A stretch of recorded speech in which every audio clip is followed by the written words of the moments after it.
Ah, Kalau dapat rumah, Pak. lain di belakang. Tuh belakang tuh.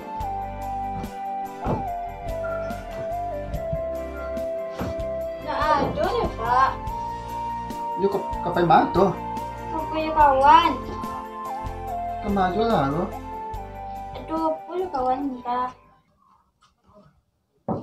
Jangan mau pulang nak. Tak, Pak. Pergilah lelok aja. Ada. Kita, Pak. Pergilah.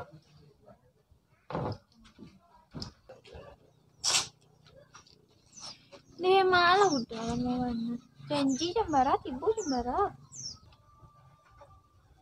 Iya. Nambah kok dari situ dah. Dia tadi tuh orang macam-macam latihan langsung dia. Dipain dah kalau ke barat. Lari cepet lah dia. Abak dia lemah dia. Lantai izin kat bak dia. Alah, Dia tak ada bak dia. Tak ada. Kau bangnya bak dia. nggak ada, Pak. Agak dah dia kau kena bangi dia bak dia kan. Tidak, guys. Ya. Tak. Berarti buang masuk dulu. Buang kawan masuk dulu. Assalamualaikum Mbak. Makan jadi. Kau cari makan dulu Pak. Cari makan Mbak. Ah, boleh makan dah. Baik lah buat di bak lah buat dia nak bak dia mah. Ya. Ya, Pak. Kau tak nak bak dia, apa bak dia. Masuk piap. Pak. Ah, mengaji lah. Dah suruh duduk selalu Pak. Nado. Pulang. Ya. Kenyak kau lu ah. Apa? Sebelum lah kau kenal ini tu. Bantu, Pak. Betul. Jadi lo kau nak kenal ini? Lama, Pak. Ba pacaran atau enggak?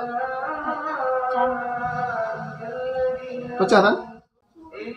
Gini, elok kawan, Pak. Elok di mana? Dia cari orang di luar dulu. Dia makan negara kami juga mau dia bawa model orang gini. Iwak suku juga kan ya, Pak. Pokoknya tak suka celek kau tak kayaknya dah. Pokoknya, baiklah masuk boleh. Baik mandi boleh. Oh, Pia. Mana supia dia tu? Pasti lah payah semua si sama tu, si Randy tu. Mana tu? Kau nak apa dia ajar deh kau. Nak tolak togan deh kau. Kemalunya deh. Iyalah. Tolak dikecek kan Pak tu dah.